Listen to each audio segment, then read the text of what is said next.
once again. We are on our next lesson bazalwane whereby sizobheka izinto ezimbalwa ngoba ke njoba siqalile series we want to find out ukuthi isilo singubani and understand uchapter 13 wesambulo kangcono bazalwane ngoba uthinta izinto ezibaleka kakhulu ezithinta thina kulesikhathi esiphila kusona. As we have seen bazalwane in the previous study ukuthi isikhathi esikusona isikhathi sokugcina akekho ke ongatshela umunye ukuthi siphila esikhathini sokugcina.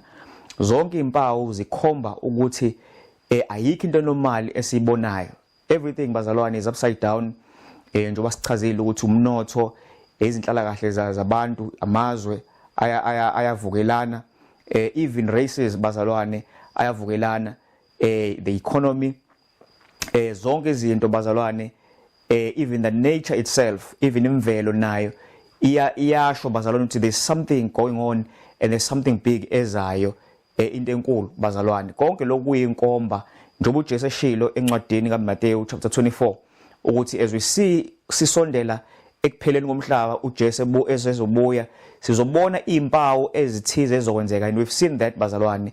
Although si highlightile okuncane okuningi okunye sizongena kona in later lectures ngoba kukhona okudeep bazalwane ngalendlela le exa ukwenza that we need to know kufuneka sikwazi kulesi sikhathi esiphila kusona so that singeke sisenze isinqumo esirong uma mangabe uPaul esilo selifikile. Now bazalwane njengoba isihloko kesisho bazalwane kule study ukuthi ke sikhuluma lana ngeBabylon versus iJerusalem. In other words bazalwane, we have two cities la. Sinamadolobha awu2 amakhulu ekuthiwa iBabylon bese kuthiwa ke iJerusalem. Umabili lamadolobha or these cities bazalwane, they are enemies with each other. Noma izitha zombili lezi. iJerusalem siyazi ukuthi ke elika Jehova and iBabylon elika Satan. So fune sibone ukuthi ke iJerusalem neBabylon livela kanjani, how do they come to be, noma zivela kanjani ekutheni zigcine sekuyimpi ekhona le ezohamba hambe izifinyelele kwisigaba sikaSambulo chapter 13. Ngoba siyazi ukuthi iBabylon bazalwane is represented by lesasilo lesi esilaphayana kwiSambulo 13. Lesasilo silaphayana siyiBabylon ngoba uma ubufunda uqhubeka uya ku chapter 17 no 18 kwiSambulo uyakutshela ngeBabylon ukuthi ke yilo iBabylon leli ekhulunywa ngalo in the previous chapters njengoba uchapter u13 ubeka.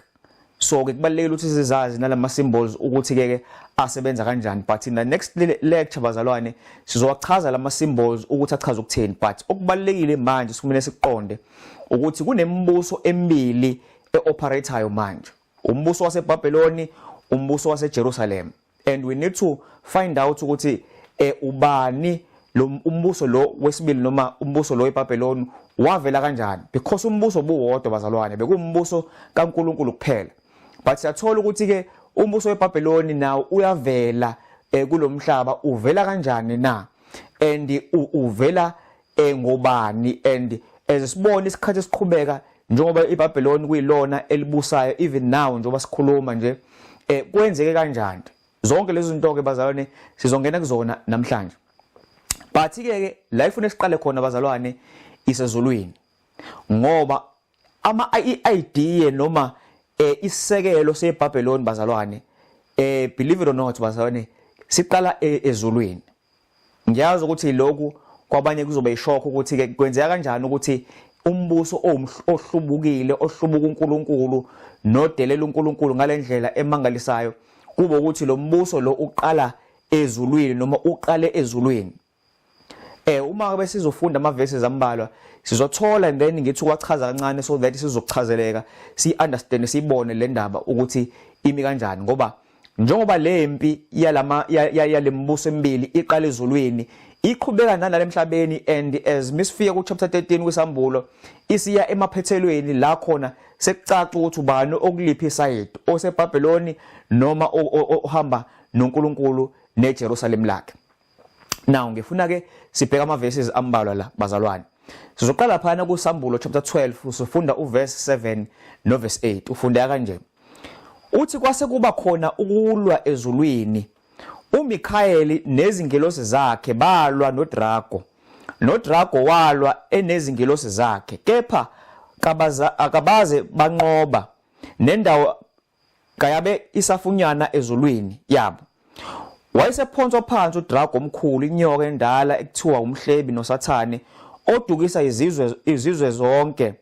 Waphonswa phansi emhlabeni, nezingilosi zakhe zaphonswa kanye naye.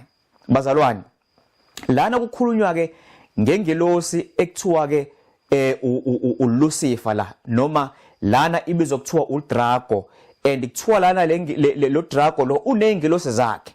Kanjalo noMichael naye kuthiwa uneyingilosi zakhe as well. And then kwaba khona impi eyabakhona la ezulwini. Now ubani ke lo Drago ekhulunywa ngaye la bazalwane? USathane lo ekhulunywa ngaye la.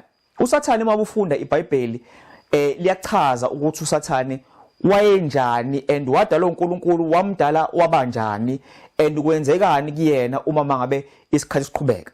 Ngoba siyathola la nothi njengoba sekukhona impi, sekukhona amaqembu amabili ezulwini, njengoba ubona icontext yendaba uma mangabe isambulo sikhuluma chapter 12 ukuthi kunempi ekhona la and isezulwini. And uSathane lo uneyingilosi zakhe, kanjalo futhi noMichael uneyingilosi zakhe as well. And then bese kuba khona ke impi. But sobheka ukuthi le mpi iqale kanjani and isiphetho sayo siyini ezulwini, kwenzekani ezisiqhubeka. But we know ukuthi bazalwane umbuso buwodwa ezulwini, umbuso kaNkulunkulu. But now kwavela enye ingilosi le esithi uSathane namhlanje noma uDrago lo esefuna umbuso kaNkulunkulu naye ezakhela owakhe umbuso embusweni kaNkulunkulu. Uma sifunda bazalwane uEzekiel 28 verse 13 kuya 17 uyachaza ngokuwa kwaSathane ukuthi kwenzekani kuyena, ngoba njengoba wayingilosi enhle, kuyingilosi ekuthiwa inkulu, ingilosi esibekelayo, umholi othize ezulwini. But siyamthola ukuthi ke kugcina ehluba uNkulunkulu, and iverse leli lizosichazela ukuthi kwenzeke kanjani. Luthi mulifunda lapha uthi wawuse Edeni insimu kaNkulunkulu, onke amatshe anqabileyo ayeyisibekelo sakho, isadiyu, ithopasi, nedayimani, neshohamu, nejaspi, nesafire, nesira magidu, nekhrisolithe, nezivunulo zakho nezisekelo zamatshe zaziyigolide, zilungisiwe ngosuku lokudalwa kwakho. Wawuyikherubhi eligcotshiweyo elisibekelayo, ngakubeka waba sentabeni engcwele kaJehova noma kaNkulunkulu, wahamba phakathi ematsheni kwamatshe omlilo, wawuphelele ezindleleni zakho kusukela osukwini lokudalwa kwakho kwaze kwakufumaniseka ukungalungi kuwe. Ngobuningi bokuthenga kwakho wagcwalisa ngobudlova, wonile ngalokho ngakulahla ungcolile entabeni kaJehova uNkulunkulu wakho. Ngakuchitha wena kherubhi elisebekelayo, ungabikho phakathi kwamatshe omlilo. Inhliziyo yakho yakhukhumala ngobuhle bakho, wonakalisa ukuhlakanipha kwakho ngokukhazimula kwakho. Ngikulahlele phansi, ngikubeke phambi kwamakhosi kuba akubone. Bazalwane, siyezwa lamavesi lawo ukuthi akhuluma ke ngekherubhi elisibekelayo. Lengilosi bazalwane ingilosi esibekelayo.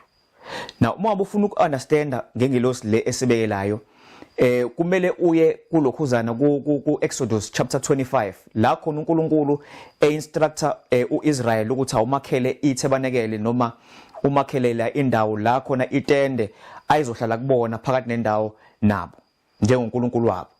Na uNkulunkulu uma bese bakhomanda usethi ke abakho umphongolo wesivumelwane la khona uNkulunkulu ayizofaka khona imithetho yakhe elishumi obhalwe ezibhebheni ezimbili zamatshe.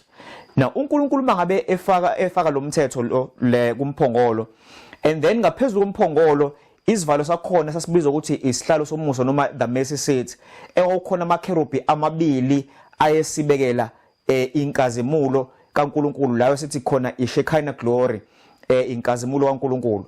So njoba sazi ukuthi ke ithabernacle lelia, njoba uMoses kwakuthiwa ngenkathi elakha akalandele iphethini ethize uNkulunkulu ayizomnika yona enkathi esentabeni, uMoses kwangafuneka akhe ngendlela athanda ngayo.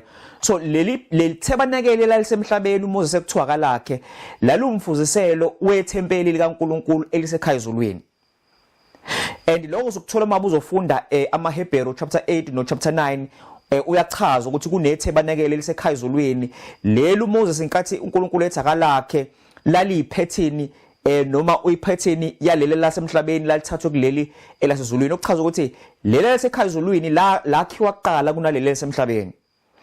So uSathane at that time engakawi esayingilosi enhle kaNkulunkulu esahlonipha wayeyingilosi wayeyodwa yalezingilosi ezimbili ezisebekela lapha phezulu komphongolo wesivumelwane omele isihlalo sobukhosi sikaNkulunkulu ekhaya ezulwini. Now njengoba ubona ukuthi imithetho kaNkulunkulu yayingaphakathi kulomphongolo lo and ingilosi zingaphezulu lezi ekuthiwa amakerubi okuchaza ukuthi lezi ingilosi lezi njoba zisibekela nje zazivikela isimilo sikaNkulunkulu noma sivikela umbuso kaNkulunkulu ukuthi lo mthetho lo omise umbuso kaNkulunkulu yiwo ezuvikela. But siyathola ukuthi lengilosi le yiyo esiphenduka esilwa nalombuso lo ekumele ngabe yawuvikela. And ivuso wayo umbuso leli limi khona ulimi elisetshenziswe manje ekuthiwa ke ikhu noma coup d'etat la khona uthola ukuthi umuntu uzofuna ukuvusa owakhe umbuso within umbuso noma arebele noma ahlubuka. Yilento ke eyenziwa uSathane ekhaya ezulwini. So kuthiwa ke izathu sokuthi enze kanje uSathane kuthiwa ngendlela ayidalwe ngayo bazalwane he was a majestic individual bazalwane. uNkulunkulu ayikho into engayifakanga enhle kuyena njengoba iverse ichaza ukuthi even nomzimba wakhe wawufakwa amatshe aluhlobo oluthathekisayo. Into esikhipha imali manje sifuna ukwathenga siwafake kumarengi nakephi nasentweni ehlukene ebucwebe nakujewelry esisebenzisayo noma esetshenziswa abantu abathize. And lento le ithi ke lamatshe ayichithekile kuLucifer ngendlela ayidalwe ngayo negolide likuyena nakonke okuhle ongasucabange and ekhazimula futhi bazalwane enenkazimula kaNkulunkulu njoba ayehlala in the presence kaNkulunkulu yonke iglory uNkulunkulu ayethi mangabe iphuma kuyena yayishayina kuLucifer and uma eseyingilosini ekhazimula vele aphinda akhazimule kakhulu manje esekhazimuliswa inkazimula kaNkulunkulu. Wena wabona uMoses entabeni ngenkathi ekhuluma noNkulunkulu ngelezi izinsuku lezi ezo40 ukuthi uMoses while ebusy ekhuluma noNkulunkulu lapha entabeni ethola imithetho ethola instruction kuthiwa mase ebuyela kuIsrael uMoses kuthiwa wayegcwele inkazimulo uIsrael wamsaba wambalekela ngoba uthuswa ilento oyibonayo ibona umuntu ekhazimula kanje elinika ilight kanti light yayivela kuNkulunkulu qobo lwakhe. So noSathane naye as he was in the immediate presence kaNkulunkulu inkazimulo kaNkulunkulu yayishayina kuyena and yenze even nalamatshe aqokile nalegolide lelaqokiswe lona uNkulunkulu livele likhazimule kakhulu abe muhle ngalendlela le. And wasethi masebona emuhle kangaka wabona ngazi ukuthi usengcono kakhulu usengakwazi ukuthi abekeke abe ku level kaNkulunkulu and wafisa ukuba njengoNkulunkulu bazalwane. Njengoba bufunda uIsaiah 14 verse 12 kuya ku14 uthi uIsaiah yeke ukuwa kwakho ezulwini khwezi elikhanyayo ndodana yomusa nokunqunyelwa kwakho phansi wena owawuthobisa izizwe wena wathi enhlizweni yakho ngiya kukhuphukela ezulwini ngiphakamise isihlalo sami sobukhosi phezulu kwezinkanyezi zikaNkulunkulu ngihlala entabeni yomhlangano ngasekugcineni kwasenyakatho ngiya kukhuphuka phezulu kwezindawo eziphakemeyo zamafu ngizenze ngibe ngangophezulu konke. Bazalwane niyamuzwa uSathane la uEzekiel uyasitshela ukuthi udalwe kanjani umuhle kangakanani and then uIsaiah usesichazela ukuthi ukuwa kwakhe wathi enikwe konke lokanikwa kona but wafuna okungaphezulu wafuna ukuba ngangophezulu konke wafuna uba njengoNkulunkulu qobo lwakhe. And leyo nto kuyamdala uSathane ukuthi ke agcine ke hlubukile bazalwane and into ebhlungu akahlubuka ngayedwa but kona iqembu ahlubuka nalo ingelosi ezinye ezulwini athi mangabe evela lama ideas akhe ukuthi ufuna ukukhuphuka bazalwane wa entice ingelosi zikaNkulunkulu ukuthi zihambisane naye.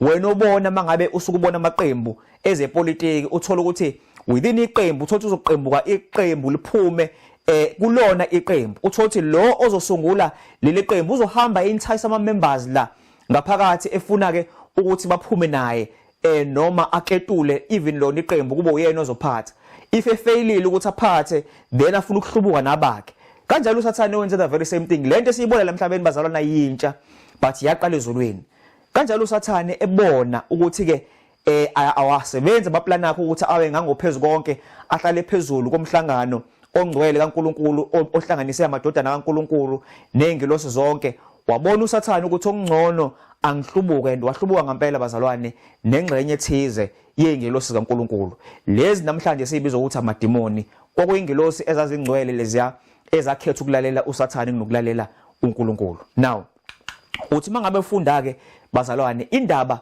ithi ke mangabe ufunda isambulo chapter 12 lo kade usofunda ukuthi lempi le yathi isiqala iqubuka njengoba amaqembu esemabeli yaqubuka impi usathane wagcina exoshiwe ezulwini. Now uthi mangabe exoshwe usathane ezulwini and then some time lapsed emva kwalokho and then uNkulunkulu wadala ke umuntu la emhlabeni. Now uNkulunkulu kwemedala umuntu la emhlabeni udala umuntu uNkulunkulu wambeka emhlabeni umhlaba kwakuwaNkulunkulu but uNkulunkulu wabeka umuntu wabeka uAdam noEva ukuthi kube yibo abazobusa umhlaba on his behalf. In other words umbuso lo umhlaba kwakuwaNkulunkulu but uAdam noEva babekwa ukuthi barule noma babuse on behalf of uNkulunkulu or babuse by proxy. So in other words yonke into uNkulunkulu ye-authority noma yokubusa komhlaba wayinikela kuAdam. So long as uAdam obedient kuNkulunkulu umhlaba kwakuwa Adam ukuthi awubuse but not to own it but awusebenzise ngendlela le uNkulunkulu ebengawusebenzisa ngayo if mangabe kuthiwa bekuuye obekulomhlaba lo. So uNkulunkulu wenza njalo ke ngenxa yokuthanda umuntu wamupha umhlaba wathi aka-enjoy abuke bonke ubuhle abudalile wadala uNkulunkulu kungena sici kungena sono kungena lutho embi kungafi lutho bazalwane everything lived perfectly and yonke into bazalwane yayisustain uNkulunkulu. Siyathola lana mabufunda uGenesis 1 verse 26 ya 28 uthi ke uNkulunkulu wathi masenze abantu ngomfanekiso wethu basifuze babuse phezulu kwezinhlanzi zolwandle nezinyoni zezulu nezinkomo nomhlaba wonke nezilwanyana zonke ezinwabuzelayo emhlabeni. uNkulunkulu wamdala umuntu ngomfanekiso wakhe wamdala ngomfanekiso waNkulunkulu wabadala owesilisa nowesifazane. uNkulunkulu wababusisa. uNkulunkulu wathi kubo zalani nande nigcwalise umhlaba niunqobe nibuse phezulu kwezinhlanzi zolwandle nezinyoni zezulu nezilwanyana ezinwabuzelayo emhlabeni. So uNkulunkulu labazalwane we see ukuthi he creates this perfect world. Creates umhlaba perfect ongenasici and then ubeka ucreate uAdam noEva uyababeka njobe ebakhe ngomfanekiso wakhe ukuthi ke njobe bakhewa njengaye nabo bazobusa njengaye ebusa iuniverse yonke babuse lomhlaba. Na uNkulunkulu wabeka umuntu ukuthi abuse bazalwane. But ke there was something that happened ebuhlungu bazalwane eyenziwa ke umuntu. Siyathola ukuthi lapha yana ke uNkulunkulu njoba adala ke umuntu kukhona into uNkulunkulu ayisho kumuntu embeka endaweni le kuthiwa ke iEden insimu enhle la uNkulunkulu yakha especially for umuntu ukuthi ayenjoy ahlale kuyona enayo yonke into enhle ongasuyicabange ethathekisayo.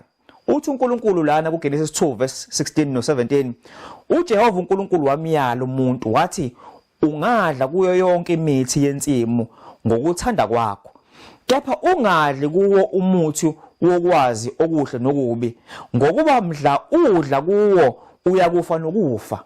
Nezindaba zalwana uNkulunkulu wasedalile izihlahla zonke around the world especially lana kwingadi yaseEden la uNkulunkulu khona wadala ingadi enhle enayo yonke into enhle nezithelo ongasuyicabange ezijabulisa umuntu nobuhle ongasucabange. Wathi uNkulunkulu kumuntu ukhona isihlahla uNkulunkulu asidala athi kumuntu akangasidle umedla kusona uzokufa nokufa.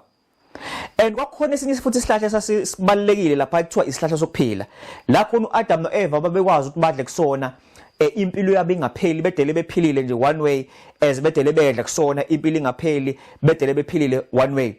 But lesi sinye isihlahla uNkulunkulu wathi abangasidli. Isizathu bazalwane sokuthi uNkulunkulu anike lesi sihlahla lesi esokuthi uAdam noEva babebekwe kwi-test bazalwane yokuthi njengoba bedaliwe uNkulunkulu ebenzela ubuhle kangaka wabakhela umhlaba omuhle kangaka wase wabanika authority kweyakhe uNkulunkulu wayishare authority yakhe yokubusa wayishare nabo.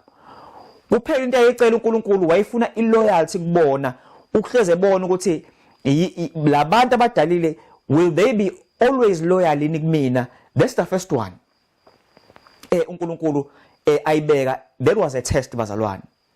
But okunye okubalekile futhi okunye uNkulunkulu asibeka lesa sihlahla lesiya ingoba bazalwane zimbili njengoba zimbili kanje kukhona esokuphila bese kukhona esokwazi ukuthi nokubi kuyisihlahla sokufa noma mudla kusona uzofa. uNkulunkulu ultimately wayinika umuntu i-decision bazalwane yokuthi iyiphi indlela ayifunayo, ufuna ukuphila noma ufuna ukufa. Ngoba umuntu bazalwane into uNkulunkulu ayenza uNkulunkulu wa decide ukuthi umuntu makabe khona. Akazange azaze amtshela umuntu ukuthi uyafisa yena ukuba khona njengoba ngikudalile nje ngikudale ngoba ngikuthanda ngikufisela konke okuhle ngakudalela nalomhlaba omuhle ukuthi ubuse lomhlaba lo uhlale ukusupply ngazo zonke izidingo zakho ongasuyithozele ekuphileni. But kodwa ngisho noma ngabe uNkulunkulu ethandile bazalwane ukusidala nokusibeka emhlabeni omuhle ayodalile, but kodwa kwakuyi i-choice yakhe ukuthi sibe khona. And then uNkulunkulu he shifts and then he gives men a choice ukuthi ke yimi ngikhethile ukuthi ube khona, but wena une choice yokuthi uhambisane nentando yami yokuthi ngikulethe la emhlabeni ukuthi uqhubeke uphile noma kwenzeke eyakhe intando udle la and then bese uyafa ubuyele emhlabathini lo engakuthatha kuona. So umuntu ultimately has a choice. Even namhlanje bazalwane when we see uJesu bazalwane wasifela, uNkulunkulu was giving us a choice, was giving us a way to live bazalwane, wasinika indlela yokuphunyuka esonweni nasekuphunyukeni enkembeni yokufa ngenxa yokuthi sizoni bazalwane. Wasipha uJesu so that we will be able to choose bazalwane, sikhethe ukuthi sikhethe ukuphila okunaphakade yini sokuthola ngoNkulunkulu through uJesu noma sikhetha ukufa okunaphakade yini by ukurejecta uJesu oyisihlahla sethu sokuphila. But ke bazalwane unfortunately iningi likhetha wrong njengoba kwenza uAdam noEva nabo bekhethe ngalondlela leyo. But kuwa kwabo ke uAdam noEva bazalwane bawa ngenxa yenyoka bazalwane ibalinga. uGenesis 3 verse 1 ku 7 uthi ke inyoka yayinobuqili kunazo zonke izilwane zasendle abezenzile uJehova uNkulunkulu. Yathi kowesifazane ngempela uNkulunkulu ushilo yena ukuthi ningadle emithini yasensimini na. Owesifazane wathi enyokeni singadla izithelo zemithi yasensimini kepha ngezithelo zomuthi ophakathi nensimi uNkulunkulu ushilo ningazidli ningazithinti uba ningafi. Inyoka yathi kowesifazane anikufa nokufa kepha uNkulunkulu uyazi ukuthi mhla nizidla kuya kuvuleka amehlo enu nibe njengoNkulunkulu nikwazi okuhle nokubi. Owesifazane ebona ukuthi umuthi ulungele ukudliwa nokuthi uyabukeka emehlweni nokuthi umuthi unxanelekile ekuhlakanipheniseni wathatha isithelo zawo wadla wanika nendoda yakhe kanye nayo yadla. Ayesevuleka amehlo abo bobabili babona ukuthi bahambaze bathunga amaqabunga omkhiwane bazenzela izibhinqo. What a sad account bazalwane eyenzekayo la ukuthi ke uAdam noEva baphule lo mthetho wodwa uNkulunkulu ayibanike wona ukuthi bangadli nje, just one law bazalwane. Uthi uNkulunkulu emanikile wathi ningadla konke nikwenze konke but ningadli kulesa sihlahla lesiya, just one law bazalwane, and bagcine ke bedlile kuona. But ukudla kwabo bazalwane, what was the reason behind it? Inyoka kuthiwa yayinobuqili. Na ngifuna si-understand bazalwane ukuthi inyoka lapha yana kokungayona inyoka eyaqhamuka nomqondo ukuthi entice ulokhuzana uEva lapha. Inyoka engakwazi ukukhuluma, uNkulunkulu wayengazidalanga ilwane ukuthi sikhulume. but uSathane ebona uEva wandering eduze nesihlahla, uSathane wathatha ithuba lokuthi angene enyokeni. Njoba sazi bazalwane ukuthi amadimoni ayawazi ukungena nakubantu, ayawazi ukungena ezilwaneni amadimoni, njoba abantu benza imikhuba emingaka emhlabeni be-entice amadimoni. Siyazi abanye ukuthi bavuke amadimoni beze bekhulekelwa ukuthi idimoni liyakwazi ukungena esilwaneni, liyakwazi ukungena kumuntu. And so kulesigameko lesi idimoni eliuSathane, idimoni elikhulu langena enyokeni, lakhuluma through inyoka, lakhuluma noEva. uEva yena not realizing ukuthi akakhulumi nenyoka but ukhuluma noSathane. Samthola bazalwane uEva lalela ingxoxo ephendukalana nenyoka le, kanti uphendulana noSathane, wam-entice nangempela wabona ifruit le uNkulunkulu athi abangayidli engathi kufuneke idliwe. Wayidla, thiwa emva kaloko wayinika nomyeni wakhe, badla kanjalo, avuleka amehlo basibona ukuthi ke bahambaza. Now ngifuna sibuke la bazalwane ukuthi ke when they ate bazalwane from the tree, something happened bazalwane.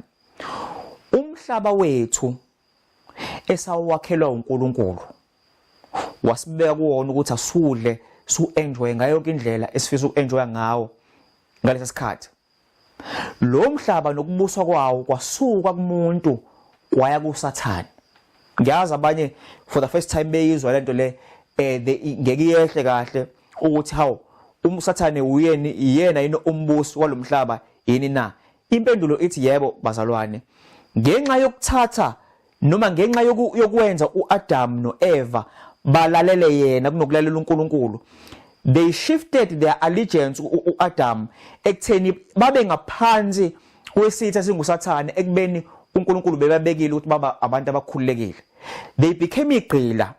And since ke nathi njoba siyinzalo yaAdam noEva sazalelwe egqileni bazalwane besono, ngoba isono sisenza without even thinking ukuthi siyona bazalwane, and ultimately sivele sone without even thinking about it, singacabanganga nocabanga ngenxa ukuthi sithabathelwe esonweni bazalwane, sizalelwe egqileni besono. And ngaleyo ndlela leyo bazalwane uSathane ke he took umbuso lo. Lo mbuso lo bazalwane, umhlaba kusiwona owaSathane. Ufuna sibe clear lokho bazalwane, owaNkulunkulu umhlaba. noNkulunkulu iBhayibheli uyasho mekhuluma kumahubo umhlaba waNkulunkulu. But iauthority yokubusa uNkulunkulu he had bizwa ngani khona ligama leli lisetshenziswayo esiNgisini ekuthiwa ke mangabe usuke uyimanager and then you delegate ama responsibilities akho uwanike ongaphansi kwakho ukuze enze ezinye izinto. Kanjalo ke nala uNkulunkulu he delegated the responsibilities okubusa lomhlaba kumuntu. But umuntu since wazithatha iauthority yakhe ayinikwa uNkulunkulu wayisubmit uSathane, hence uSathane now he stole that authority. Yikho bazalwane umhlaba unje.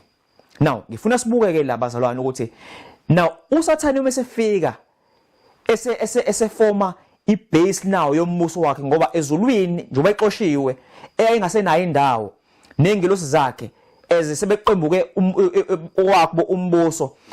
Now umhlaba wadala uAdam, bawisa uAdam noEva. Now they found a new place to exercise their authority babuse khona, which was planet Earth bazalwane, lo mhlaba esikuwona. But into emnandi bazalwane, uNkulunkulu wenza isimanga. Wathi uNkulunkulu kulungile noma ngabe kunjalo, but ngizolenza icebo lokubuyisa umuntu ngimbuyisele kumina ukuthi akhululeke ebugqileni besono nasekufeni, akhululeke from uSathane. Not only that, but iplani le izobuyisa even nefa lomuntu, because umhlaba wawuyifa lomuntu bazalwane. uNkulunkulu asenzele lona njoba saselibusa nje, nalo ifa leli lizobuya. uNkulunkulu kuleli cebo leli alakha lokusindisa umuntu nokubuyisa umhlaba away from isithi. Mufuna uGenesis 3 verse 21 verse 24. Ithi uJehova uNkulunkulu wabenzela uAdam nomkakhe iziphuku, wabembathisa. uJehova uNkulunkulu wathi bheka uAdam usenjengomunye wethu, uyakwazi okuhle nokubi, kepha manje makangeluli isandla sakhe athathe nakuwo umuthi wokuphila adle aphile kuze kube phakade. uJehova uNkulunkulu wamukisa ensimini yase-Eden ukuba alime emhlabeni athathwe kuwo. Wamxosha uAdam wabeka ngasempumalanga kwensimu yase-Eden amakherubhi kanye nenkemba yelangabu ephenduphendukayo ilinde indlela eya emthini wokuphila. Bazalwane, uAdam noEva esebonile uNkulunkulu wabaxosha engadini yase-Eden, because engadini yase-Eden kukhonani na? Kukhona isihlahla sokuphila.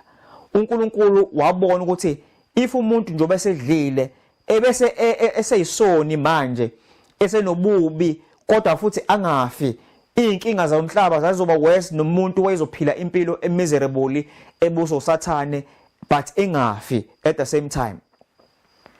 Ububi bande bungapheli. So uNkulunkulu decided bazalwane ukuthi ke umuthi lokuphila umuntu akabe engasayi kuwona. But ke uNkulunkulu kulokho wabakhela uAdam noEva iziphuku bazalwane or skins.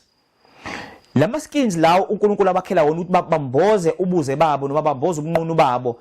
Lesi sikhumba lesi sasiqhamuka esilwaneni esithize, noma iBhayibheli lingasho noma at least uGenesis ungayichazi lesilwane la kwathathwa khona lesikhumba, but we know ukuthi awukwazi ukuthatha isikhumba esilwaneni isilwane siqhubeke siphile. That means leso silwane leso kwafuneka sife ukuze sikhave ubuze bukabani boAdam noEva. Leso silwane bazalwane ke is none other than uJesu qobo lwakhe. Yes, kwangayena uJesu in terms of physically, but lesilwane safa sifela ukuthi uAdam noEva bamboza ubuze babo, sasiyisimbolo noma sasiyumfanekiso wewundlu elalizofika bazalwane uJesu qobo lwakhe elalizowasha izono zehlabathi lonke limboze ubunqunu bomuntu nesono sakhe. That was the plan bazalwane. uJesu mabufunda in the New Testament kuthiwa ke uAdam wesibili. In other words, uAdam wokuqala wafeyila bazalwane, but uJesu being the second Adam ophila la emhlabeni, waphila la emhlabeni impilo perfect bazalwane, wangona waze waba yimvu wayofa efela thina ukuze sindiswe, ukuze sibuyiselwe kuNkulunkulu bazalwane, nefa lethu lomhlaba libuyele. But manje bazalwane lecebo losindiso alikakapheleliswa ngoba sisala emhlabeni. Sisafana manje bazalwane, sisa experience umnzima and bazalwane sisona futhi. uNkulunkulu wants to remedy lento le, ufuna ukuqeda isono aphinde futhi asibuyisele imizimba emisha bazalwane engafi. But lokho uNkulunkulu uzokwenza as a complete icebo losindiso ngoba linama phases ahlukene. Iphase bazalwane yokuqala ila khona uJesu efika ephila emhlabeni efa wayekhaya ezulwini. Le manye ama phases ke so wathinta lapho nalapho esikhathi siqhubeka ngoba kune plan labazalwane. Lesithi plan of salvation noma iplan yosindiso. And uNkulunkulu uhamba ngayo and uhamba T by T noma uhamba point by point, akeqi lutho bazalwane. And we need to learn this plan uNkulunkulu asenzela yona yokurestore umuntu, yokumbuyisa. But ultimately engizama ukuchaza bazalwane la ukuthi now sekukhona imibuso emibili. iBabylon is the new kingdom eyakhiwa uSathane ayifoma oqale ezulwini and then uyehlela la emhlabeni, and then le kingdom le ekuyiyo ebusayo manje. But njengoba ibusa ikingdom le yaseBabylon inezigaba eziningi ezihlukene, inezigaba eziningi bazalwane ezihlukene ezi in history njengoba sizobheka ukuthi zihlukene kanjani na. Now ngifuna sibuke la le point le before mhlambe siqhubeke. uJobe 1 verse 6 ke 7 uthi ke kwathi ngelinye ilanga kwafika amadodana kaNkulunkulu emaphambi kwaNkulunkulu kwaJehova, kwafika noSathane phambi kwabo.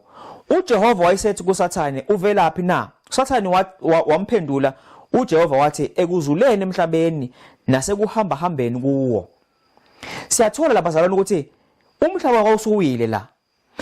Siyathola ukuthi kukhona umhlangano omkhulu ezulwini la khona uNkulunkulu ehlanganisa amadodana akhe ezulwini. Siyamthola uSathane naye ngena lapho kulawo madodana kaNkulunkulu. Sikhuluma lana ke ngamadodana kaNkulunkulu angawelanga esonweni. But uSathane umefika siyamthola ukuthi kusambulo uxoshiwe ezulwini, but yini eyimenza ukuthi angene la? kulomhlangano lo obaluleke kangaka. Ingoba bazalwane wayesewuthathile umhlaba. USathane wabuyela ezulwini ngegunya lokuthi umbuso nguthathile kuAdam. uAdam njengendodana kaNkulunkulu kwakufanele kube uye owaye kulomhlangano lo. But ngenxa ukuthi uAdam wayesafa and then uSathane took over ekutheni abuse lomhlaba. Kwakufanele ngabe uAdam leyana uSathane now he comes claiming ukuthi uyirepresentative yalomhlaba lo. Njengoba uNkulunkulu embuza ukuthi uvelaphi. Emtshela ethi ngivele emhlabeni ukuhamba kuwo mina ngivele emhlabeni ngubusayo. And bonke abantu abasemhlabeni balalela mina. uNkulunkulu ke uyamcorrecta lapho umkhumbuza ngoJobe ukuthi ke kukhona ongayilaleli intando yakhe uJobe okuyena ulungile ohamba ngenkambo kaNkulunkulu. But esikuthola bazalwane la ukuthi umbuso lo was no longer given to men. That is why even namanje bazalwane even imvela isihloniphe even bazalwane yonke into esibonayo emhlabeni it does not respect umuntu. Kanti qala uAdam bazalwane imvelo yilwane konke kumhlonipha. Njengoba uzubone uma ngabe uJesu ela emhlabeni njengoAdam wesibili. uJesu uma ngabe ekhuluma nomoya uyawutshela ukuthi awuthula umoya ahambe phezulu kwamanzi. Inature yayenza lento uJesu ayifuna ukuthi iyenze. In other words even nama diseases bazalwane egula umuntu uJesu ayekwazi ukuthinta idisease umuntu injani imiyeke ngoba imvelo yayimhlonipha. And umuntu at the beginning bazalwane as he was created in the image kaNkulunkulu bazalwane nomuntu naye wayebekela ukuthi imvelo ayibuse kanjalo but it's not the case anymore. Ngenxa yani yokuwa kwethu nokuhlubuka uNkulunkulu we lost that privilege bazalwane. But lana ke siyathola ukuthi uSathane comes representing this planet but ke we know ukuthi ke kukhona uAdam wesibili that ultimately won the planet over wawubuyisela kuNkulunkulu. Uma ufunda uLuke 4 verse 6 ke 7 uamplify le part lengisho bazalwane uthi uSathane wathi kuye amandla onke lana ngokunika wena kanye nenkazimulo yawo ngokuba inikwe mina futhi ngiyinika noma ubani ngokuthanda kwami. Ngakho ke wena uma ukhuleka phambi kwami konke kuza kuba ngokwakho. Niyamuzwa uSathane uthini labazalwane? uSathane lana ulinga uJesu. Sasikhumbula isigameko lana uyasithola na kuMateyu chapter 4. uSathane emelinga uJesu uthi wena Jesu njoba ula emhlabeni uyamazi ukuthi ubani. Uyazi indodana kaNkulunkulu. Uthi there is no need for you ukuthi uyofa esiphambanweni. Mina lembuso yonke lomhlaba le authority eniwe mina uyinikwe bani na uyinikwe uAdam bazalwane. Uthi njoba inikwe mina le authority yokubusa yonke lemhlaba ngizokunika yona wena nje iyodwa into engifuna ukuthi uyenze wena ngiguqele phansi bow down to me and then emva kwaloko ngizokunika yonke lembuso. And siyazi ukuthi uJesu waphendula wathini iyodwa indlela yokubuyisa umhlaba and leyo ndlela involve ukuthi ekugcineni kwayo uSathane naye afe. But if uJesu walalela uSathane la i-authority yes yayizobuyela kuJesu but uSathane wayeqhubeka phile and bese uSathane abuse umuntu as well and ultimately bazalwane iplan of salvation would have been frustrated.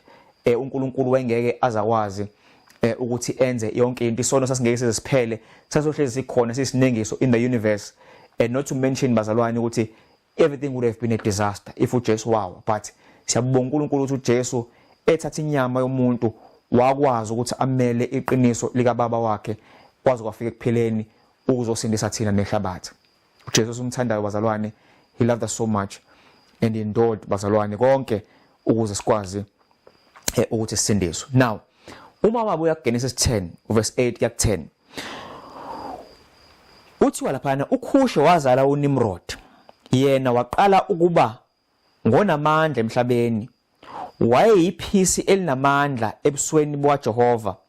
Ngalokho kuthiwa iphisi elinamandla njengoNimrod ebusweni bukaNkulunkulu. Ukubusa kwakhe kwaqala eBhabheli nase-Erek nase-Akhadi naseKhalini ezweni laseShineyar. bese ufunda futhi uGenesis 11 verse 3 kuya ku9.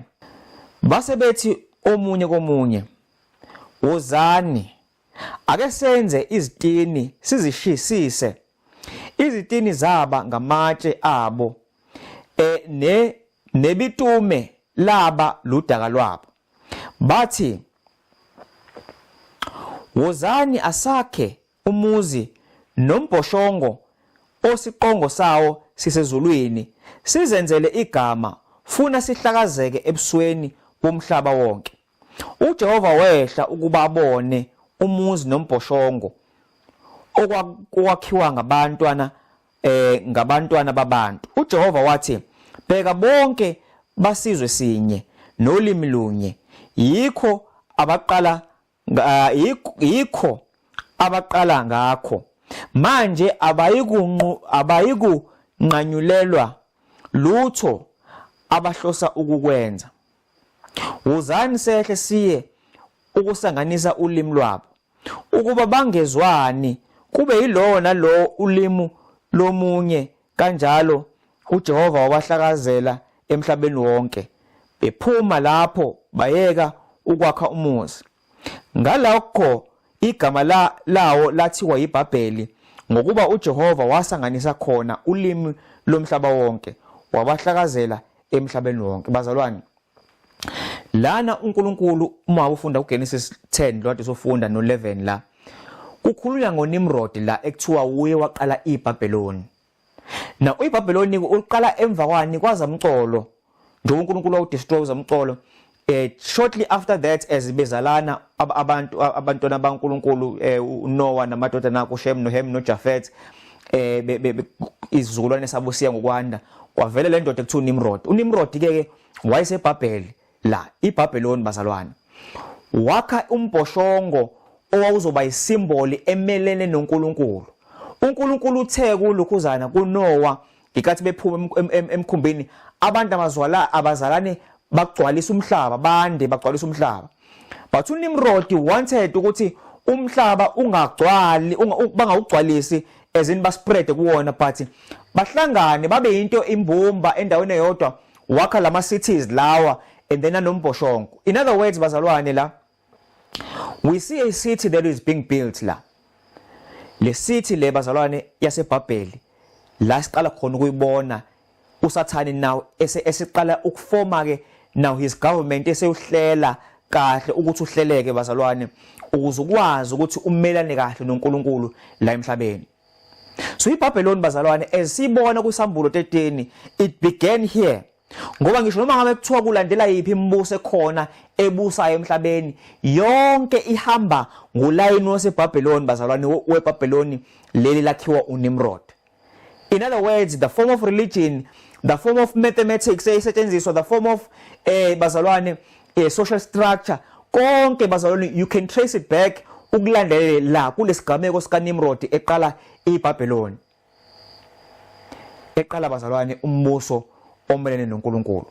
Yonke lento bazalwane was never part of iplan kaNkulunkulu. uNkulunkulu wayenombuso owodwa wakhe, but le mbuso lo ofonyo uSathane waBhabheloni manje weBhabheloni is not part of God's plan bazalwane.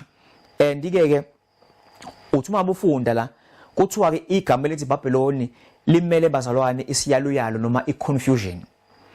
And umbuso waSathane bazalwane umbuso weconfusion bazalwane. There's nothing enze sense kuyona, njengoba sibona nje even nohulumeni bomhlaba bazalwane ngendlela abenza ngayo, uyabona ukuthi uNkulunkulu akafunwa, umbuso kaNkulunkulu awufunwa. And uyabona ukuthi iyiphi power behind ehamba nababusi bakulomhlaba.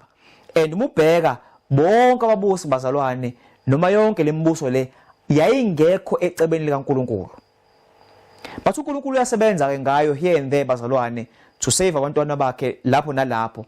But most of the time bazalwane lembuso le irana isitha esinguSathane. And yikho nje mabufunda uDaniel chapter 2 ukuthi itshe lisha lesithombe enyaweni libulala konke, libulala iBhabheloni, amaMedes namaPersians, amaGreeks, iRome ne-divided Rome bazalwane, konke uNkulunkulu uyihlipheza yonke lembuso ngoba yayingasilo icebo lakhe to begin with. And now mubheka ke bazalwane la eBhabheli kunenkolo yakhona eyaqanjwa yibo bonke ababephila lesikhathi noNimrod naye being part of that plan nonkosikazi wakhe uNimrod mabufunda ihistory yangalesa sikhathi lesiya which ungekuzuyithola kodwa eBhayibhelini imlando lekhona marana noNimrod.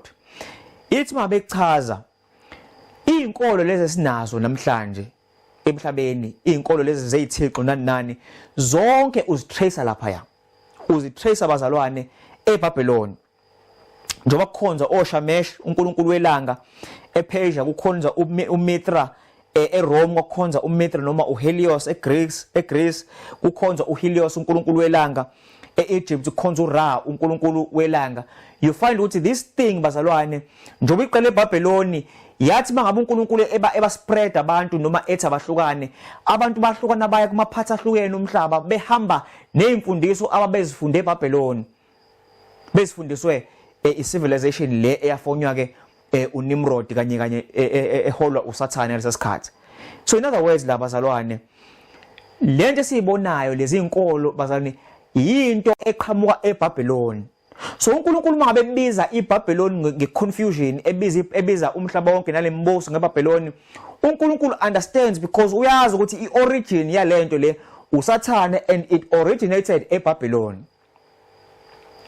Very important bazalwane ukuthi si understand. So that uma bese siya kwisambulo we will know ukuthi leli iBhabheloni livelaphi liqhamuka kanjani and yini umsebenzi walo, njengoba uNimrod wayiPhiski elalimelene noJehova ebusweni bukaJehova, kanjalo yonke lembuso lo weBhabheloni nama remnants alo lawa spread around the world wonke amelene noJehova, ngoba wonke bazalwane afundisa ungalonke.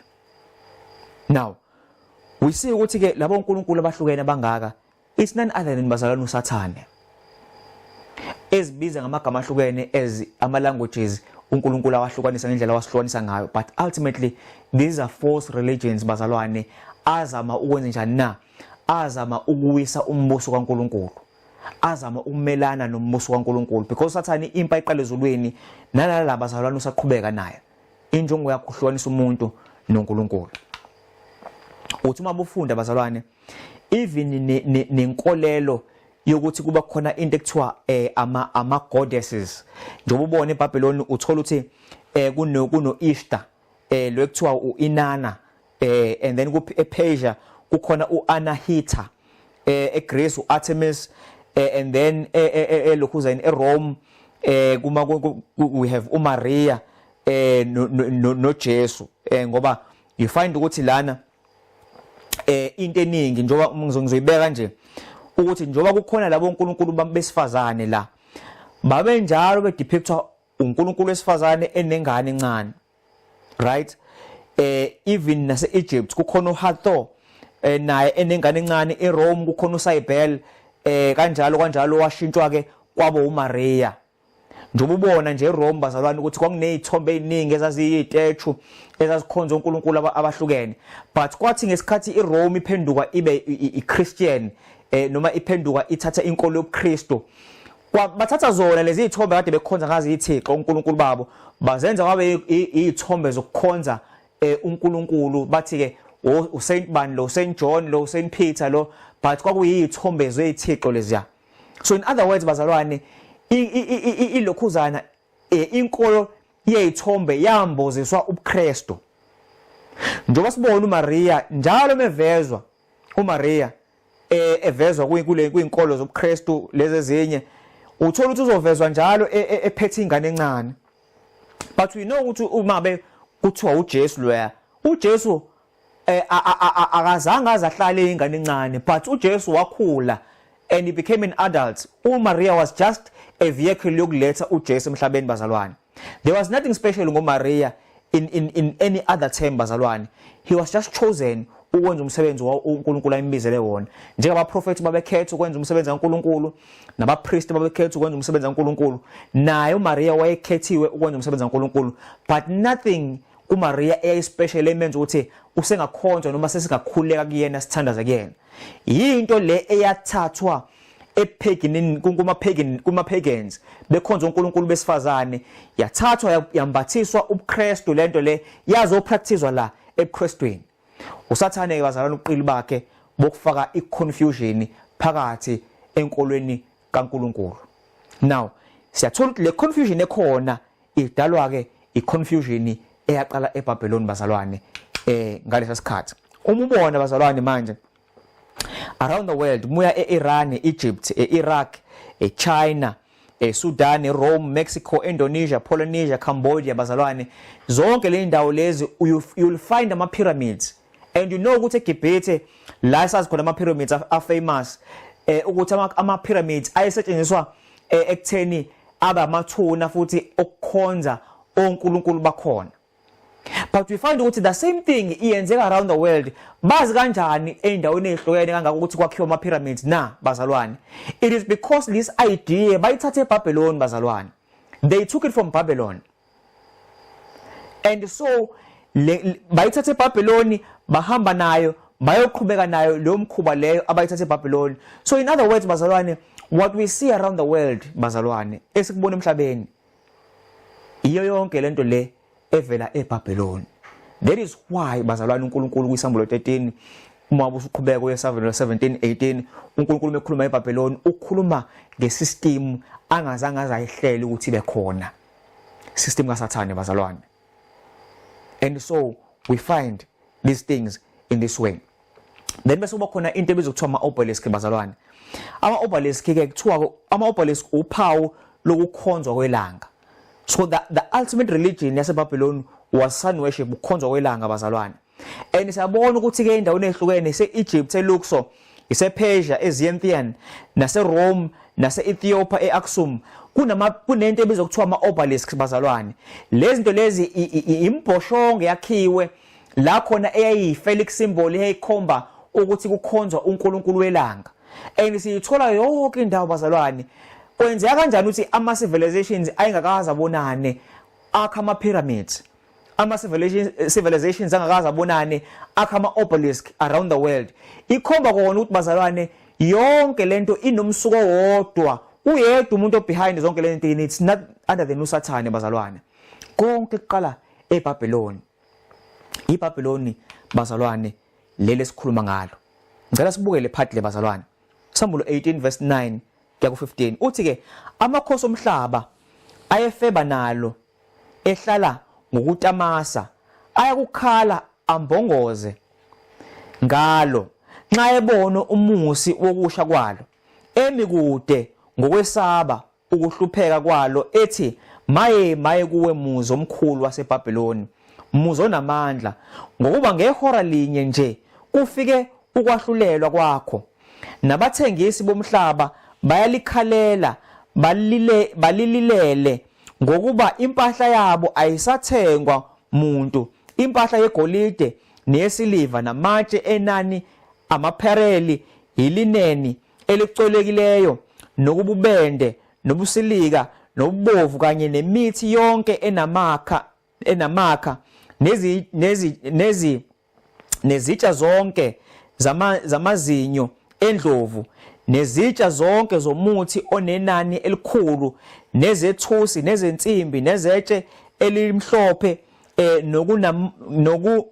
nokinamona nokunephunga elimnandi nempepho namafutha okuqhola nenhlaka newayini namafutha neminqumo nempuphu ecolekileyo nokolweni nezinkomo nezimvu namahashi nezinqola nezigqila nemphefumulo yabantu nezithelo ezazifiswa ngumphefumulo wakho zimukile kuwe, nakho konke okunonileyo nokucwebezelayo nokonakele kuwe akusoze kwabuye kufunyanwe.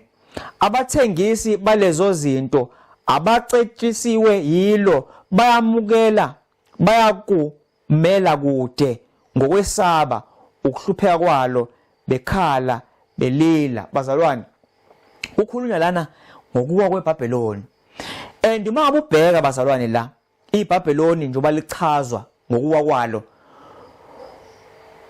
kuthiwa bonke lama merchants omhlaba njengoba kubalwe bazalwane zonke izinto ezisetshenziswa abantu even namhlanje ukuthi zonke lezi zinto zingxenye yeBabylon bazalwane.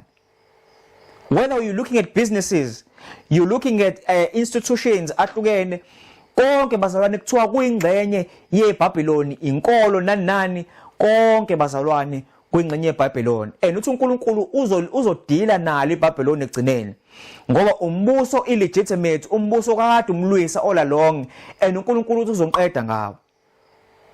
uNkulunkulu mabufunda isambulo 13 verse 15 ke 17 uthi sanikwa futhi kuba siwuphe umfanekiso wesilo umoya ukuze umfanekiso wesilo ukhulume, senze futhi kuba bonke abangakhuleki emfanekisweni wesilo babulawe, senza bonke abancane nabadala, abacebileyo nabampofu, abakhululekileyo nabayizigqilo kuba babeke uphawu esandleni sabo sokunene noma ebunzini labo, nokuba kungabi bikho oyothenga noma athengise ngalo ngaphandle kwalowo onophawu igama lesilo noma inombolo yegama laso. Bazalwane la sathola ukuthi lesilo lesi siBabylon sidila even ne-economy, sikwazi ukucontrol ukuthi ubani ukwazi ukuthenga nongekwazi ukuthengisa, and sidila ne-religion futhi bazalwane ngoba njoba sithi mangabe ungenzi ngendlela esisho ngayo, sithi bazalwane uma ungakhonzi ngeke ukwazi ukuthi u-engage kwi-economy.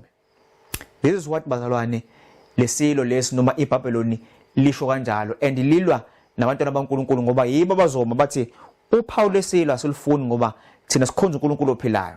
Ngalo ndlela bazalwane uSathane is going to fight against God's people abazommela ngoba bethi thina siyazi inkosi yaseBabylon neBabylon asilazi, sazi thina inkosi yethu yamakhosi, inkosi yaseJerusalem, the King of Peace enguJesu Kristu.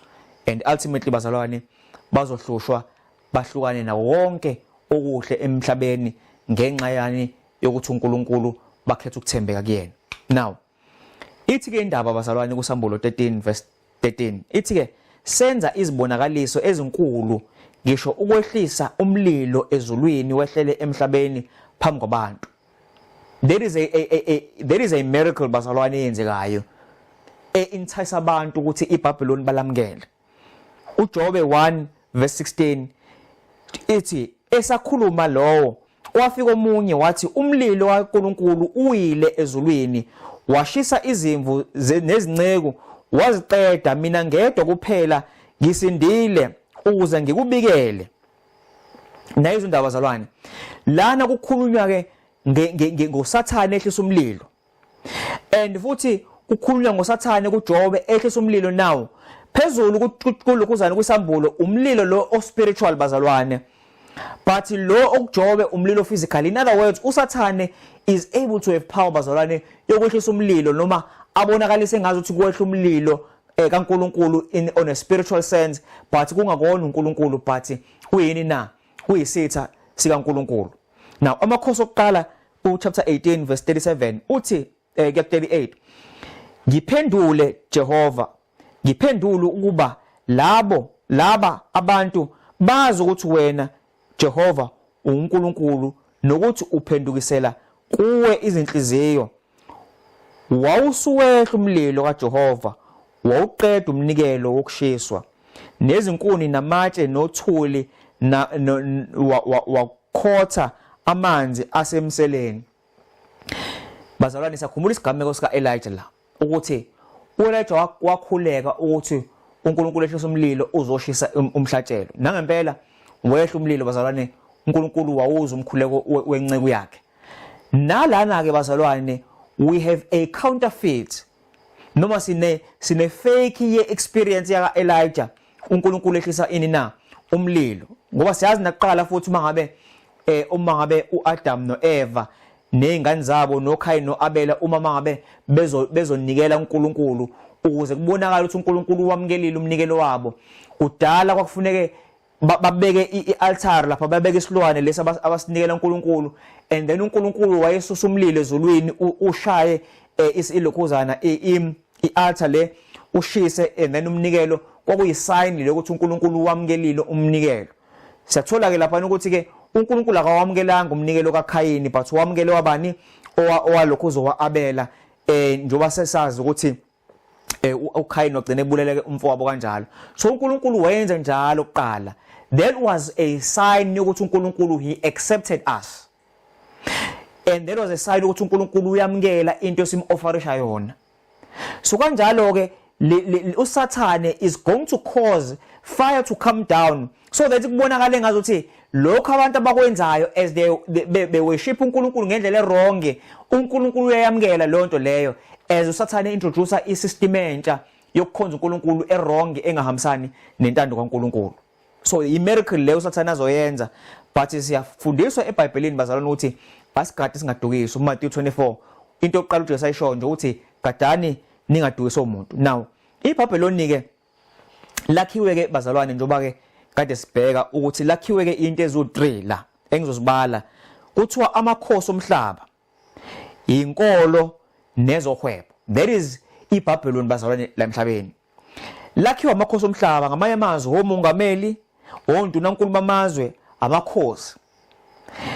And then bese kube inkolo, whether ukhuluma ngobuKatholika, ukhuluma ngobuProtestant, whether balamabandla lawahlukene aqembuka ngaphandle aqembuka kulona ibandla lamaKatholika njengama Luther nani wonke lamabandla lawo ultimately kuzo kuphuma amanye kwamanye kanjalo bese kuba ke ubuhedeni noma izinkolo lezi ezikhonza izithixo.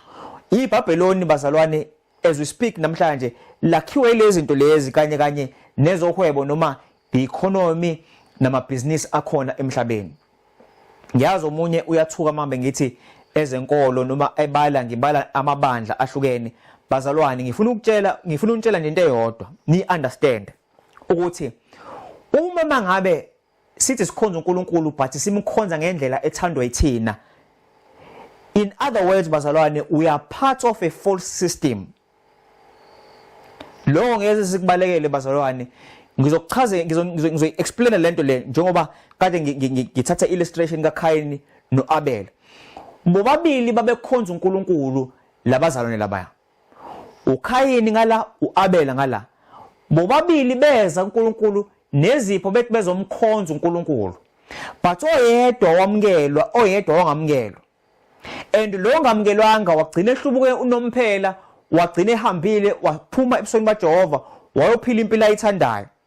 But into iqale ngenkathi bekhonza bobabili, omunye ukhonza ngendlela ethandwa uye, omunye ukhonza ngalendlela uNkulunkulu afuna ngayo. It is a very dangerous thing bazalwane ukuthi iBhayibheli lisho ukuthi uNkulunkulu ukhonzwa kanjani, ukhonzwa nini. Bese wena uzothi uNkulunkulu ngizokukhonza ngendlela ekuthanda ngayo, ngiphinde ngizokukhonza ngosuku engithanda ngalo mina ukukhonza. Bazalwane, we are doing the very same thing enziwa uKhayini nento eyenziwa iBhabheloni nalo, because lafika neconfusion ukuthi lithi likhonza uNkulunkulu ophilayo eshilo ukuthi ukhonzwa kanje, lona lizo introduce enye into thereby engaging with confusion confuse abantu abangenayo nakule system. So if mangabe sikhonza uNkulunkulu sazi ukuthi amabandla njoba siwabona ngendlela enza ngayo, uthi uma ububuka even mufunda izinkolelo zabo ezinye, ufunda iBhayibheli uyabona ukuthi akuhambisani bazalwane, akuhambisani neze. uNkulunkulu usho njalo bazalwane, but sisazongena kuleyo part leyo ngoba iyona ebucayi kakhulu bazalwane, ngoba uSathane usebenzisa yona kakhulu. Ngiyakubona le economy yezohwebo neyamakhosi omhlaba, but leyo uSathane esebenzisa kakhulu ile nkolo ngoba iyo la azi kahle ukuthi abantwana baNkulunkulu babambe khona kakhulu. Now ezohwebo ke sithinta ababhange bazalwane, zithinta izinkampani ezinkulu, abakhiqizi nani. Siyakhumbula ngeCovid-19 ngekhathi kukhona le yanto asijove ipandemic eyadala ukuthi kube khona ama lockdown nani ukuthi wonke amakhosi omhlaba, wonke amabhizinisi omhlaba, wonke ama institutions, even amabandla imbala akhetha ukulalela ababusi bomhlaba kunokuthi balalela uNkulunkulu. uNkulunkulu akasho bazalwane ukuthi asivala amabandla, akasho uNkulunkulu bazalwane ukuthi asiyeke ukukhonza.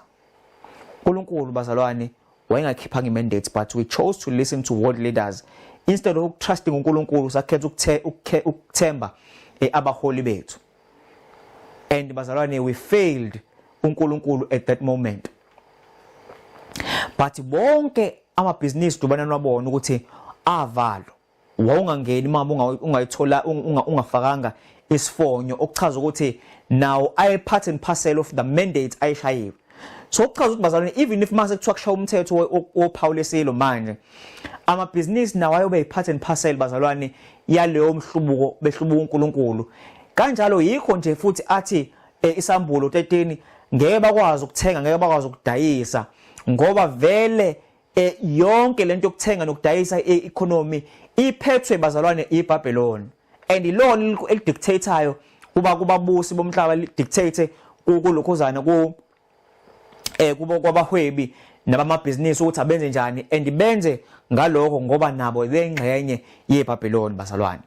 So this is what we this is where we are bazalwane. iBabylon livela kanjalo and operates kanjalo as we speak, but sizongena ngoba funa pinpoint bazalwane and si identify ipower behind le system yonke yomhlaba ngoba there's only one system bazalwane and behind the system there's only one man, indoda eyodwa bazalwane ekhona namhlanje ephilayo ekuthiwa ke yiyo le ndoda lekuthiwa uma ngabe ufundisa Isambulo 13 ekuthiwa funa isicalculate inumber yayo ukuze siyithole le ndoda uthi uba ikhona iyaphila bazalwane namhlanje and isiphile isikhathi eside bazalwane but iyaphila yona sizongena kuyona. Now uma ufunda uJohn 18 verse 36 uthi uJesu waphendula wathi umbuso wami awusiwo walelizwe.